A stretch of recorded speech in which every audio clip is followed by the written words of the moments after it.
This is the Man Up Podcast, a doctor's guide to men's health. If you've been enjoying listening to our podcast, please hit the subscribe button on YouTube, Spotify, and Apple Podcasts. My name is Dr. Kevin Chu, and I'm joined as always with my co-host, Dr. Justin Du. Hi, Dr. Khera. How are you? How you doing? Thank you, Kevin, Justin, for having me on the show. Oh, we're very honored to have you on here. And I think the listeners are going to get a lot of great information from you, from one of the really true experts of the field. So let's just jump in, all right? So, Dr. Khera, first question. How common is erectile dysfunction in men? So listen, these patients walk into my office and they come in, they're 50, 60 years old, and they're devastated. They say, I can't believe I have erectile dysfunction. I can't believe this is going to happen to me. And I say to them, Mr. Smith, have you heard the statistics? 40% of men at 40, 40% of men at 40 have erectile dysfunction. That's high. 50% at 50, 60 at 60, 70 at 70, 100 at 100. The older you get, the more likely you are to get ED, and it's inevitable. So the reality is, Mr. Smith, you're 60 years old, you beat the odds because 60% of your colleagues currently have erectile dysfunction. So many of these men don't understand that this is supposed to happen as we age, statistically, and that makes them feel better. They understand that. Now the next question is, they say, what are we going to do about it, right? Yeah, no, I think it's so important that, like, you're not alone, right? That's that's the idea. You know, these guys, they come in and they're uncomfortable because they think that they have this special secret that no one else has. Yeah. And I think there is a lot of value in exactly what you said, that, you know, most people are going to have it. And if they don't have it already. So you're right. It's like the way the patients come out and say it to us. They're like, hey, doc, look, like, you know, it's just not like when I was 20 years old, you know, like, and you're like, well, yeah, dude. Yeah. Like, yeah, that's normal. True. And there's also this concept of use it or lose it, right? So I tell patients, if you think about the penile muscles, there's two muscles running in parallel. The best example, like, you have an arm, there's a bicep here. And if I put your arm in a cast and took that cast off after 6 months, what do you think would happen? It would atrophy, right? And if I took the other arm and I had you lift dumbbells every day, the arm would hypertrophy. And so typically, you know, men, typically around the ages of 50 and 60, will start developing more ED. And the reason being, I think, is because many of their wives or their partners, roughly around 52 years of age, go through menopause and are no longer interested in engaging in sexual activity. So they decrease the amount of sexual activity they have, and therefore they can start getting some more atrophy. Now, look, other conditions kick in, like obesity, diabetes, comorbid conditions, but that's kind of the zone 50 to 60 where you start seeing like an uptick in ED. Gotcha. So I think you highlighted really well. Let's just touch on that real quick. What are some easy lifestyle modifications that a guy can do to address potentially developing or, you know, getting ED? Yeah, I love that question, because when patients come in, they say to me, I want the pill. I say, look, you want the pill, then what's going to happen is I give you the pill like Viagra, and you remember 40% at 40, 50% at 50. What's going to happen is eventually the disease is going to get worse and worse, where Viagra will stop working, right? So Viagra is not a cure. Viagra is a Band-Aid on a problem, and you're watching the disease get worse every year, right? That's what Viagra is, right? So if you really want to get to the core, it's lifestyle modification. And there are 4 things that are critical. It's diet, it's exercise, it's sleep, and it's stress reduction. Those are the cores. Men are stressed, you're going to have more ED. You're fatigued, you're not sleeping, ED rates will go up. And if you're not eating well and you're not exercising, and each one of these, particularly diet and exercise, has been shown to reverse the ED process, right? So typically, if you're going for the cure, you have to help me with lifestyle modification. I'm a little biased. I do like daily cialis also. And there've been animal studies, even human trials, looking at giving daily cialis and showing the potential of hypertrophy of the muscle. So over time, it gets stronger. So to me, daily cialis is a little bit more on the cure side, as opposed to giving you just Viagra whenever you want to have sex.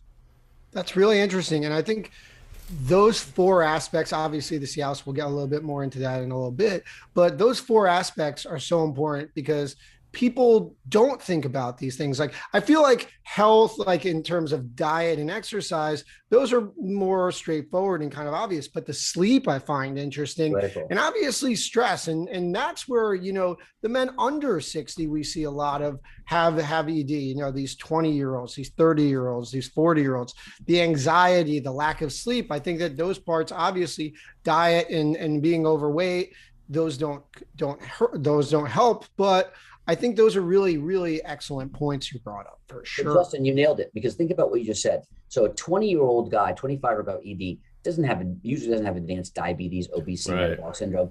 He usually doesn't have any comorbid conditions. So why does he have ED? It's usually psychogenic, stress properly related, but other causes. But it's not an organic cause, you know? Right. So now that we touched on the lifestyles modifications that we can do for ED, what are just a first general overview of all non-surgical options for erectile dysfunction? Right. So we used to call this levels, level 1, level 2, level 3. In the old days, we'd say level 1 are meds. If the meds don't work, go on to penile injections. If the penile injections don't work, go into a penile prosthesis. But in 2018, that changed. And the new AUA guidelines, American Urologic Association guidelines, say, look, when a patient walks in, you should tell them about all the options. They don't have to go in that linear fashion. And if they choose to start with injections, that's fine, because you've told them about all the risks and benefits of each of the options. But at the very beginning, we always start with lifestyle modification, and medications. Pills are the easiest way to go. So we have 4 pills on the market. We have Viagra, Levitra, Stendra, and Cialis. And so we offer them a pill. Now, in that same category, you can also offer them urethral suppositories, although they're not very common anymore and they're more difficult to find. And I would say they're not as effective as the other medications. Then they're in the same category. I also use supplements sometimes. We know that amino acids, potentially, soft call, but could, like arginine, carnitine, citrulline, could be helpful. When you put those 3 amino acids together, that equals nitric oxide. So then those could be very helpful. And then we move on into a vacuum erection device, which is an option. Penile injections, which should be taught in the office initially. And then if those are not effective, we can also use a penile prosthesis. Now, overlying this whole thing are clinical trials, right? So both of you are in academic institutions and you're running clinical trials. So there are trials using shockwave therapy, PRP, stem cells. There are other alternatives besides what I'm telling you that can also be helpful. That is an excellent summary. And yeah, I know Kevin is doing a lot of that work on PRP and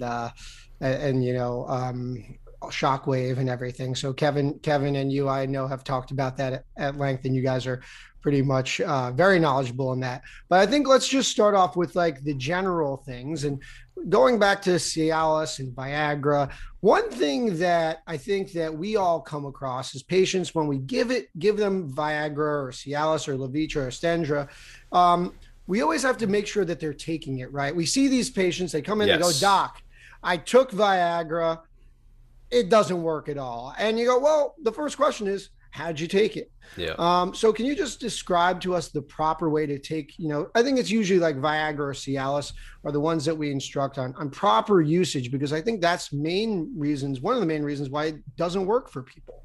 Justin, I couldn't agree with you more. Let's think about how these men want to take the medication. What they want to do is they want to have a great dinner, a couple glasses of wine, a couple of cocktails, come home. They decide they want to have sex, and then they take the pill. That's the way I play it out. That's the way I play it out. That's the way you do it. You have your dinner, your cocktails, your wine. Then you come home, you want to have sex. You take the pill, and you say it doesn't work, right? And the reality is, and you both know this, is that that's not how you take the medication. Ideally, what you want them to do is take it on an empty stomach before they go out to dinner, right? That's the ideal. Well, they say, "Doc, it's going to wear off in an hour, and I'm not going to have sex in an hour." I say, "It's not going to wear off. It'll last 8 to 12 hours. You'll be fine. Take it before you go to dinner," right? And then see how efficacious it is after when you want to engage in sexual activity. So that's really important. The second thing you want to remember, and Andy McCullough did a great study, is that the first time someone is taking this medication, many times they're nervous. They can undergo an adrenergic response, like they tighten up and the blood pressure can go up. And so really he showed, his was excessive. He said that you need to show 8 times that it didn't work. I think that's a little high, but at least on 3 different occasions, that you have tried the medication, but you're not going to take it one time. Let's say that patient said, "I took it one time on an empty stomach, it didn't work." Doesn't matter. Where are the other 2 times? Give me 3 times to let me know that you took it several times properly and it was not effective. So that, I think, is a very important point when these patients are taking the medication. Some, like Avanafil, says that you can take it with food and alcohol. It says in the package insert. And that's true, but I think it works better when you don't, right? So you can take it with food and alcohol. It does work as early as 15 minutes, but I think all of them work better when you take it on an empty stomach several hours, not even 1 hour, several hours before you engage in sexual activity. Well, I think the other thing that, the benefit that you talked about of cialis is how long it lasts in the body too. And that is the only one where you have this option to take it daily. And I think a lot of patients prefer that option because instead of the story that you just told where they're saying, oh, well, I got to take it before dinner, I'm scheduling it. And if you just take 5 milligrams every day, you're kind of, after a couple of days, you're at a baseline level and you're pretty good. And I think a lot of patients who are, unfortunately, they're probably taking other medications, sometimes prefer that method too. So I think it's always important for patients to realize that there are different options and different ways you can also take the medications for your convenience. Maybe you just don't want to deal with the stress of scheduling taking a pill as well. Yeah. And Justin, so I agree. I think that the daily Cialis, like I mentioned earlier, to me is more of a cure. And I think it's extremely important that patients take that daily Cialis.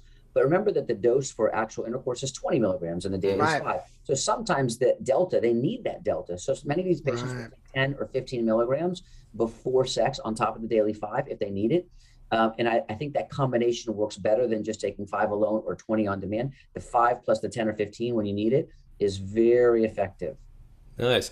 And also another observation I made is also, some patients coming in are like, look, my buddy, that Cialis, it works for him and it's not working for me. But you know what? Look, the Viagra may actually work better for you, Like these medications can be used, if one works for one patient, the other one may not work for the other one. So you nailed it. That's exactly right. If one's not effective, you can always switch it. And the same goes with adverse side effects, right? If one gives you a side effect, the other one may not. We all know Cialis, for example, back pain. Viagra, more visual changes, yes, right? Yeah. So if you're getting a side effect with one, switch it. If you're not getting efficacy with one, switch it, right? You can always change it and you may get more efficacy with one or the other. So I think you're correct is that, everyone needs to find out what works best for them. That's excellent. Now, are there concerns of, patients always ask, I'm taking these medications, I have these other issues.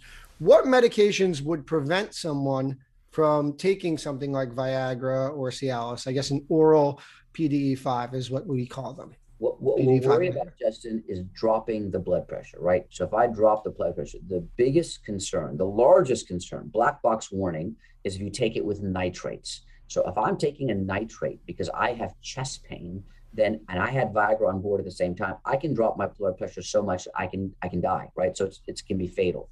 So a couple of things you want to remember. One is that if a patient takes Viagra today and goes to the ER tomorrow for chest pain, he can take the nitrate because it's been 24 hours. If he takes Cialis today and has chest pain tomorrow and goes to the ER, they can't. That's a great point. That's a great point. Right? So you got to be really careful on what you gave them and your concern for, cardiovascular events. So that's very important. So nitrates are number one. Now, remember this, nitrates can come in other forms besides chest pain. Do you know what one of the key treatments are for patients who have anal fissures? A key treatment for anal fissures is nitroglycerin suppositories. Wow. Nitroglycerin suppositories. I had no idea. That's how you treat a lot of anal fissures. So if he says, no, doc, I don't take any nitrates for my heart, but how about, for your anal fissure? I mean, nitrate's a nitrate, right? So just be very careful. You concomitant nitrate, any kind of concomitant nitrate with the PDE5 inhibitor can drop the blood pressure. So that's very, very important. You want to be, careful when you mix those two medications. There's other medications that are a warning, and many men take alpha blockers, right? They take alpha blockers to help urinate, Flomax, Uroxetrol. Well, you shouldn't take those medications together. There's some discussion on at least splitting them at least 4 hours apart so that you're not taking them together so you don't drop it. So there's a warning. It's not a contraindication, but a warning that you may drop your blood pressure. And there's also a warning with alcohol as well. Excessive alcohol can drop the blood pressure as well. So again, just the nitrates are number one, but anything else that can drop the blood pressure, just be a little careful when you take these medications. That's excellent. I think also there's something I wanted to mention, which I didn't think about until someone actually came up to me.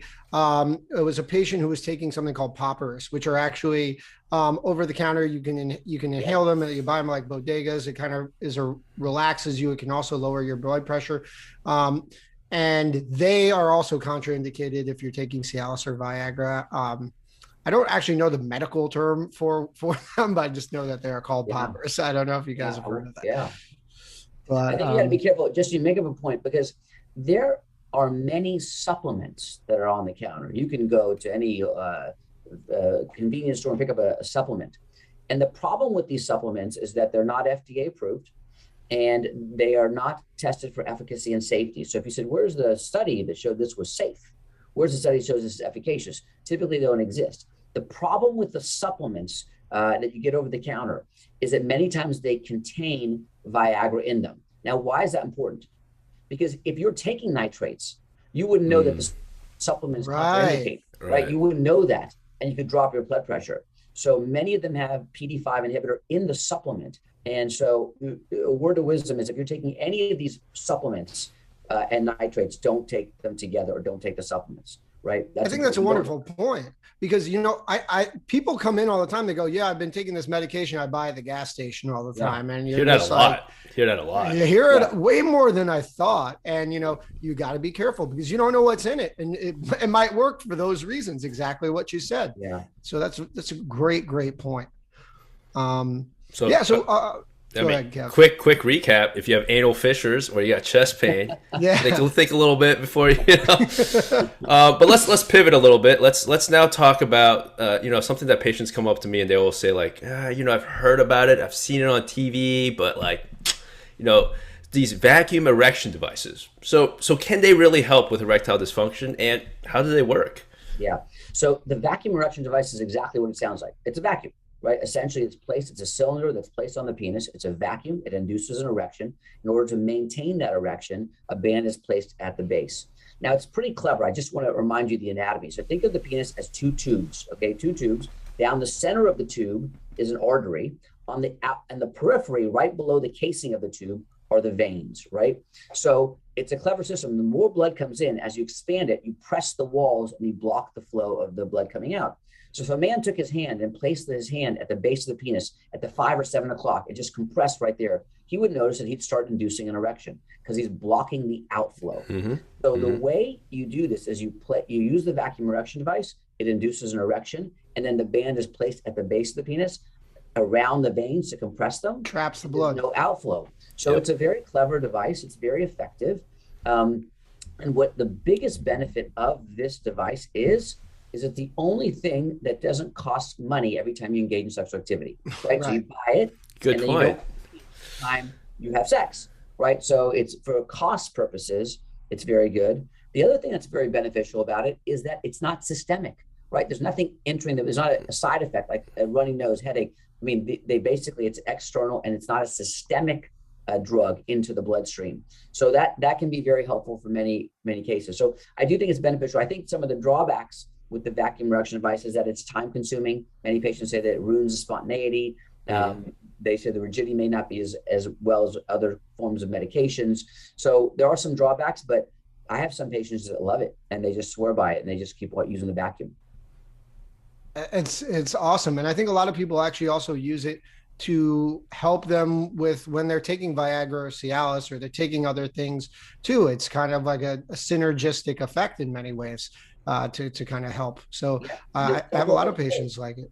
There's several other ways to use the vacuum that we see not conventional. So conventional is ED, but let's talk about some non-conventional ways. So a vacuum is commonly used in men recovering from radical prostatectomy. Right. So some of these men have a loss of penile length, and the vacuum and several studies have shown that not only can you maintain that penile length, but you may even gain some penile length by using the vacuum after a radical prostatectomy. So that's important to a lot of men. Off-label, again, the vacuum is also used in men for Peyronie's disease. So men who have Peyronie's, as you both know, are an abnormal curvature of the penis when it's erect. And when you use the vacuum, it can help with hourglass deformity in some cases, but it also can help with curvature and length of the penile tissue. And many of us will also use the vacuum erection device for patients prior to undergoing a penile prosthesis surgery. So typically my patients will get the vacuum 7 weeks before surgery. That 7 weeks is based on a study by Marty Deneen, showing that they use a vacuum for 7 weeks. By the time of surgery, you can use a larger penile prosthesis. And so many men are very motivated to use it. So it's not just about ED. There are many other ways that we use this vacuum in clinical practice. It's an excellent device. Yeah. And it works. It can work. Yeah. All right. So let's move on. So say someone either is not interested in pills or pills aren't working anymore. They're not interested in a vacuum erection device. What about, and then they come in, they say, I heard about these injections. How do they work? Like who's doing the injection? And what are the risks? Yeah. So first, you want to ask, why is the pill not working anymore? Why? Right. It was working before. It's not working now. And so one of the things we also want to be cognizant of is their testosterone level. Because if you remember that PD5 inhibitors, Viagra-like medications, are not as effective if the testosterone level is low. Correct. And if you replace the testosterone, 30 to 50% of patients can become responders to PD5 inhibitors once again. So maybe his testosterone has gone down. Maybe we want to check it and look and see if that's the reason for the efficacy. You also want to check and make sure that they are taking the medication properly as well. And then those psychogenic causes as well, stress, new partner, a lot lost their job. We see a lot in the pandemic. A lot of that's been going on. So that's important. But let's say you rule all those out. So the next option, or one of the next options, is penile injections. And they work great. They've been around for over 3 decades. These medications are basically injected into the corpora cavernosa, the penile bodies, and they induce an erection. And one of the benefits about this medication is that it's very affordable. They can come commercially, like Edex, which is a little more pricey, or you can get it from a compounding pharmacy, which is very cheap. It's about $3 an injection. The key is that you have to really give the first injection in the office. Yes. Because if patients get a priapism, which is a prolonged erection for more than 4 hours, they will need to go to the ER to get medical attention. And what you don't want to do is set that up. You want to show them how to prevent priapism, and you want to make sure they don't get that in the ER. In the clinic. So teaching them is very important. You want to let them know that there is a risk for increased scarring into the corpora cavernosa. Some patients can have a slightly increased risk for Peyronie's disease as well. And so they'll say, I didn't know that. You say, no, we talked about there's a slight increase of Peyronie's disease, increased risk for bleeding and bruising, right? So let's be real. So bleeding, bruising, scarring can occur as well. But let's be real. This is not a cure for ED. Right. This is just a Band-Aid while ED gets worse and the patient may go on to a penile prosthesis, right? That's what you're providing them. And I want them to make sure they understand that. And so when we tell them, if you use these injections, don't be surprised if your dose keeps going up. Keeps going up until it's no longer effective anymore. It's really important to counsel them on that. Now, are the injections painful? Because that's the first thing that patients, when I talk about it, I go, you're going to love the effects. It's going to work for you. Hopefully, like you said, it's a Band-Aid and it's almost like a ticking time bomb at some point, but usually you get some success. Now, the first question is it going to hurt? How do you talk to your patients? What should you tell them? Two ways to think about pain. One is the pain of the needle going in, the injection. And the second is a burning sensation that some men may feel. Now, that burning sensation is not common, but it's a little more common in men who've had a history of a radical prostatectomy, particularly because of the nerve. So the prostaglandin is one part of the trimix. That prostaglandin can cause some burning. And so one quick thing to do, it's called trimix because it has 3 medications. If a man says he has burning, you just take out one of the medications and you give him Bimix. So that burning will go away if you take out the prostaglandin. The second kind of pain that you're describing is actually the needle going into the penile bodies. What's nice about trimix is that it's not viscous. It's very liquid. And so the needle can typically be a 27 gauge. Some have even used a 29 gauge. But it's a very small needle that you need. So many men, when they do the demo in the office, say that wasn't that bad because it's a small needle. I would only argue that as men develop more scarring and they use it more often, many times they're going to be required to use a larger and larger needle in order to get in. And the 29 is going to bend, then the 27 is going to bend, you get to the 25. Yeah. They have to go up on the needle, and that may cause more discomfort. That's a good point.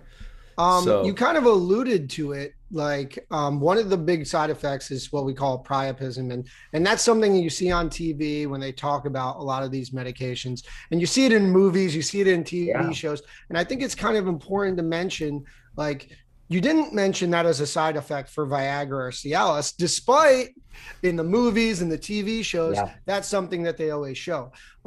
So this is a problem really for the injections, right? Is this something that if you do take Viagra or Cialis, that can happen?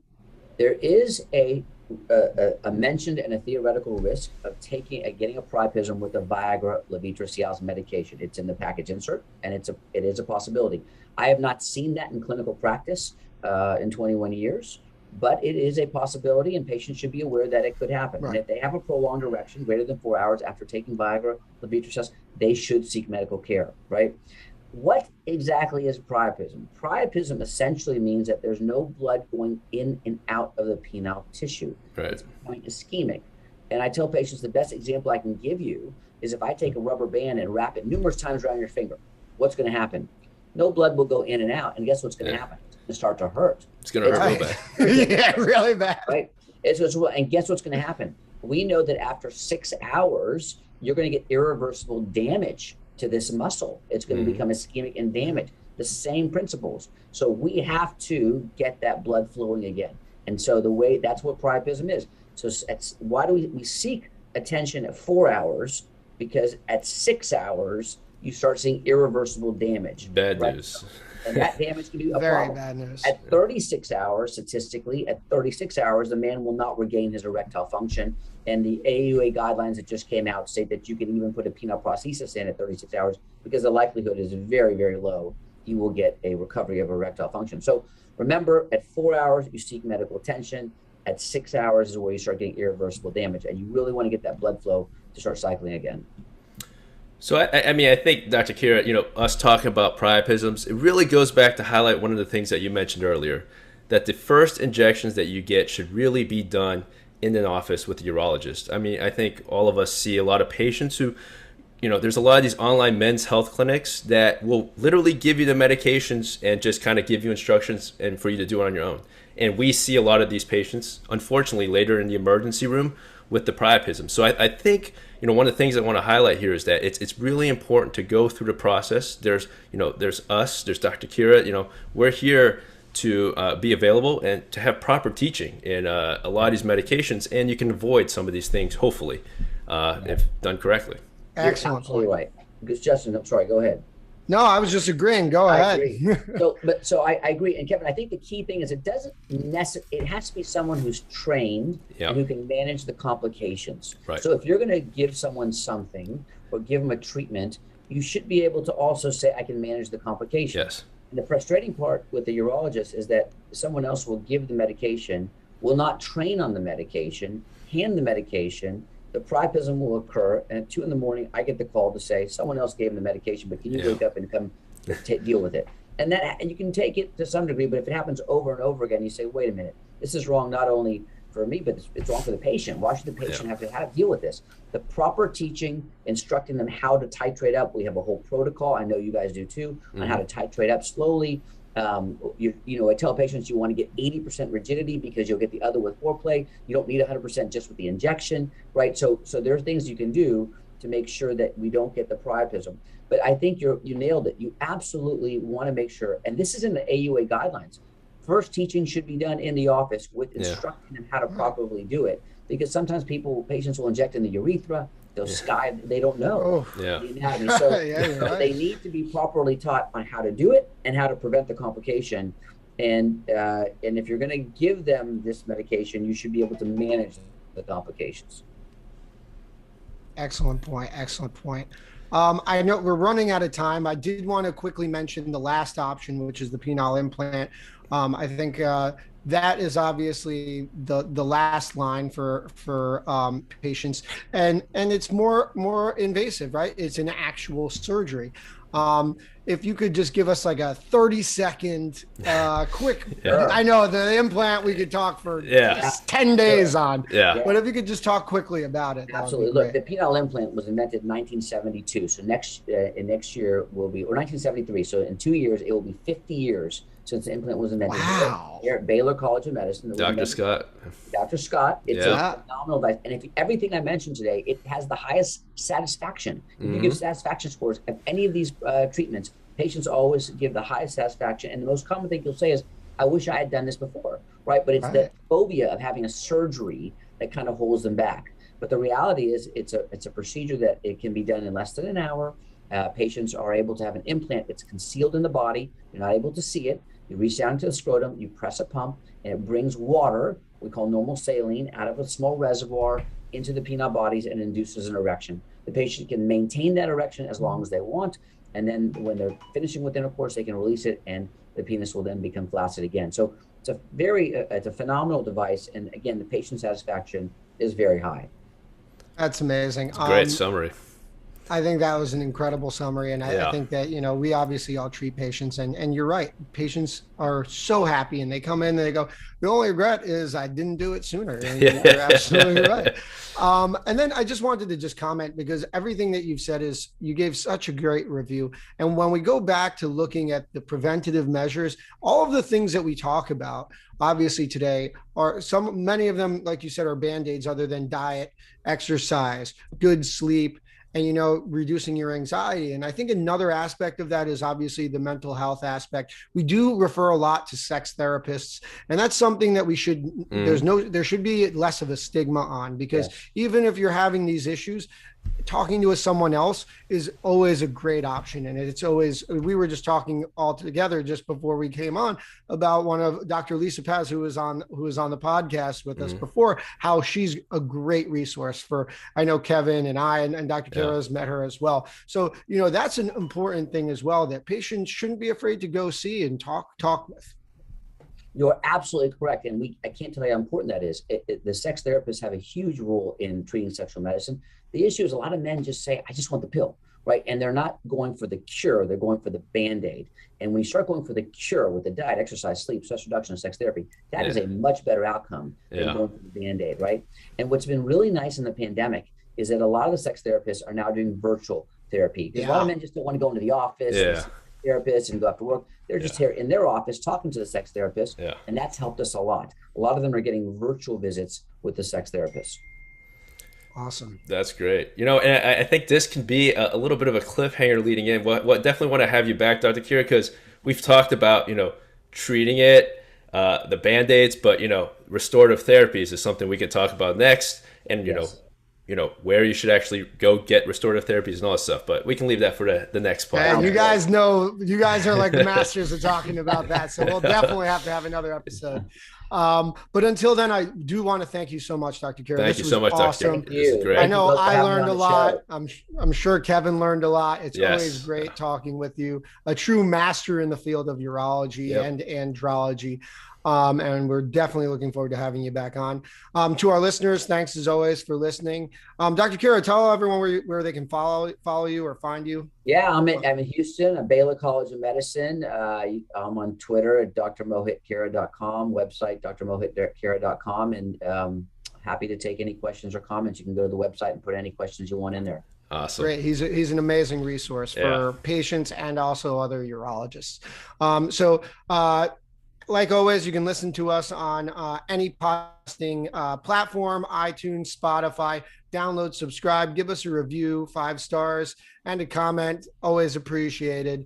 You can follow us on TikTok, Instagram, Twitter, and any questions, comments, concerns, feel free to reach out to Kevin or I through our social media as well. For Kevin and Dr. Khera, thanks for listening. Have a good one, guys, and have a good day. Thank you. Thanks.